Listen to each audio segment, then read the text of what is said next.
China.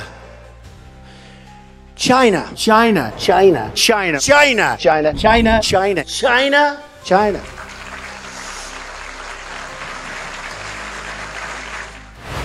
Baru-baru ini, Presiden Donald Trump akhirnya dibawa ke rumah sakit. Ini dilakukan untuk melakukan pemeriksaan rutin dari Presiden Amerika tersebut.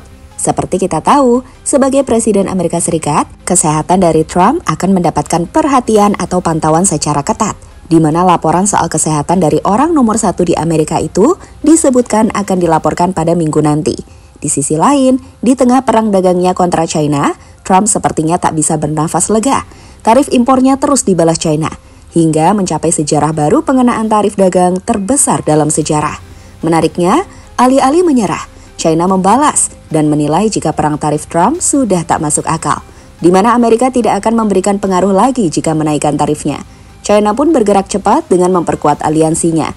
Mereka bertemu Uni Eropa, negara Asia Tenggara. Sementara Menteri Rusia Lavrov baru-baru ini menekankan jika BRICS tengah menyiapkan penciptaan platform pembayaran baru tanpa dolar Amerika. Lantas, apakah ini adalah perlawanan keras yang membuat Trump makin terdesak? Kita akan ulas dalam rangkuman berikut ini.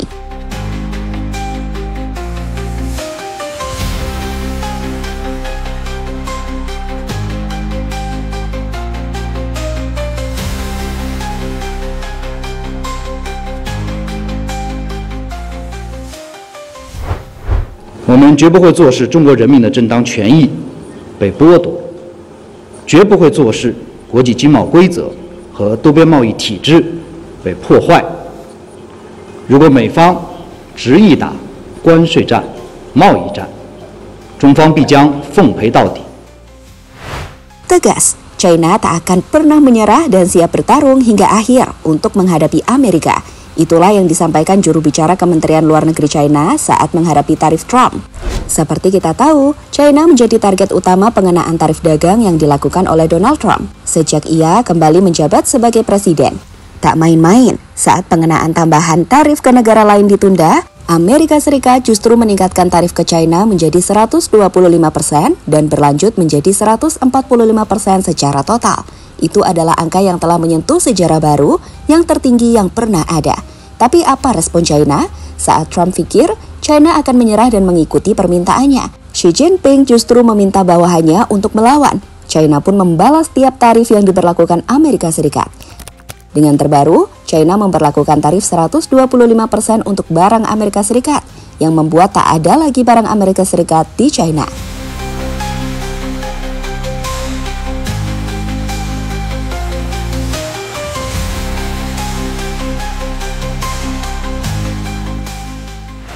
Untuk memberikan gambaran kepada teman-teman kondisi terkini, Amerika saat ini tengah memberlakukan 145% untuk China.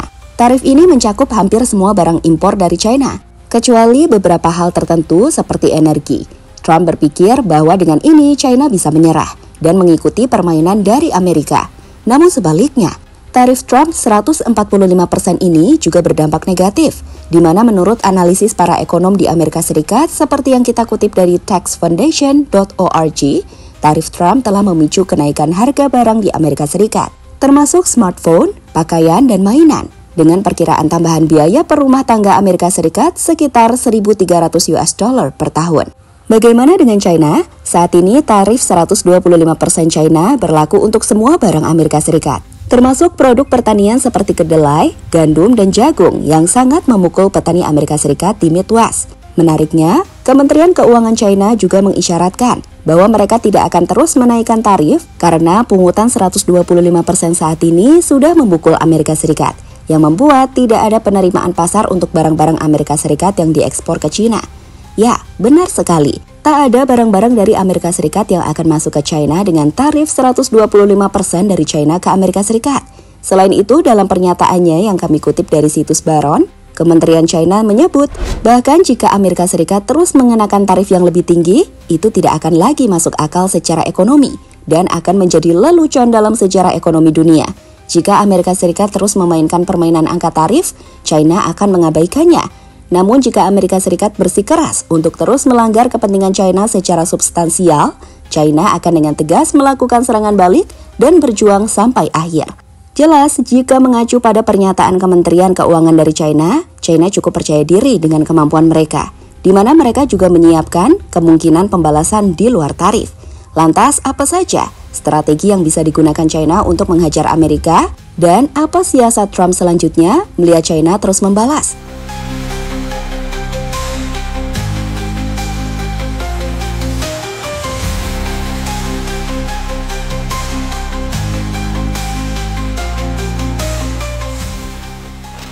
Beijing membangun aliansi baru setelah terputusnya perdagangan dengan Amerika Serikat. Saat ini dengan perang tarif dari kedua negara yang telah mencapai lebih dari 100%, di mana secara efektif telah menghapus margin keuntungan eksportir, perdagangan bilateral China dan Amerika hampir tidak mungkin untuk sebagian besar barang. Menghadapi itu, China di bawah Xi Jinping pun sedang gencar membangun aliansi dagang baru sebagai respons strategis terhadap tekanan tarif Amerika Serikat. Terbaru, Presiden Xi Jinping baru saja menjalin kerjasama dengan Spanyol dan Uni Eropa, di mana ia menekankan bahwa Tiongkok dan Uni Eropa harus memenuhi tanggung jawab internasional mereka dan bersama-sama menentang tindakan intimidasi sepihak dari Amerika. Selain itu, Xi Jinping juga akan memulai lawatannya ke 3 negara di Asia Tenggara minggu depan, yang bertujuan untuk mempererat hubungan dengan beberapa negara tetangga, dengan membangun atau memperkuat aliansi dengan Uni Eropa, ASEAN, Afrika, dan Amerika Latin. China berupaya menggantikan pasar Amerika Serikat yang hilang. Selain itu, China juga ingin membentuk blok dagang yang mendukung visi mereka tentang tatanan dunia yang tidak didominasi Amerika Serikat. Ini adalah perlawanan keras yang membuat Amerika bisa kehilangan kendalinya di pasar global.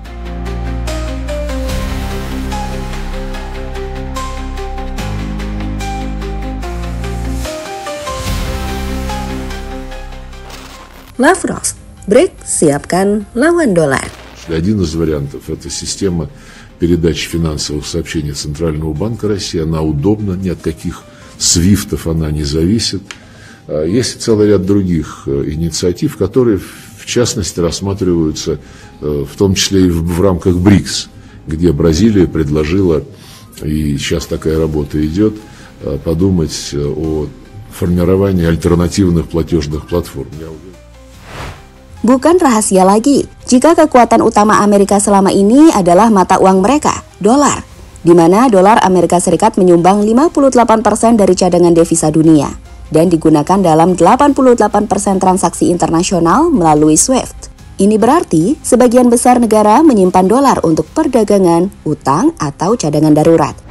Kekuatan dolar inilah yang membuat Amerika Serikat jadi negara berkuasa. Amerika Serikat bisa menggunakan dolar untuk menjatuhkan sanksi, seperti memutus Rusia dari SWIFT pada 2022 atau membatasi transaksi Iran. Akibatnya, ketika Amerika Serikat membatasi akses dolar untuk bank Rusia, ekonomi Rusia terpukul keras, meskipun mereka beralih ke yuan dan rubel. Melihat kenyataan tersebut, negara-negara yang tergabung ke BRICS pun berusaha untuk mengurangi pengaruh dolar atau dedolarisasi. Dengan terbaru, Menteri Luar Negeri Rusia Sergei Lavrov mengatakan BRICS sedang menjajaki penciptaan platform pembayaran baru. Jika platform itu sukses dan diadopsi oleh negara-negara BRICS serta negara non-BRICS, pangsa dolar dalam perdagangan global bisa turun 5 hingga 10% dalam dekade mendatang. Dan ini akan menjadi tamparan keras untuk Donald Trump dan Amerika di masa depan. Jelas ini adalah ancaman serius untuk Amerika di bawah Trump.